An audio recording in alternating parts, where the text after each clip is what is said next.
বাংলাদেশ খুলনা জেলা ডুমুরিয়া থানা ৪ নম্বর খরিনিয়া ইউনিয়ন পরিষদের সুযোগ্য চেয়ারম্যান, ৪ নম্বর খরিনিয়া ইউনিয়নের বিএনপির সভাপতি, বারবার নির্বাচিত চেয়ারম্যান, জনপ্রিয় জননন্দিত চেয়ারম্যান শেখ দিদারুল ইসলাম দিদার ইন্তেকাল করেছেন। ইন্না লিল্লাহি ওয়া ইন্না ইলাইহি রাজিউন।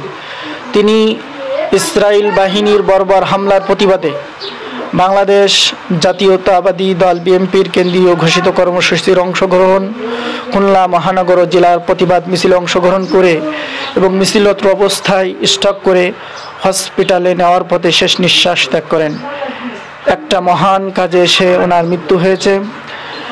ওনার এই মহান কাজে এসে মৃত্যু হওয়ার ওসিলা আল্লাহ তাআলা তাকে শহীদ মৃত্যু দান করুক। আল্লাহ পাক ওনার জীবনের যাবতীয় গুনাহ মাফ করে জান্নাতুল ফেরদাউসের উচ্চ মাকাম দান করুক। সকলে ওনার জন্য দোয়া করি, আল্লাহ ওনাকে জান্নাতবাসী করুক।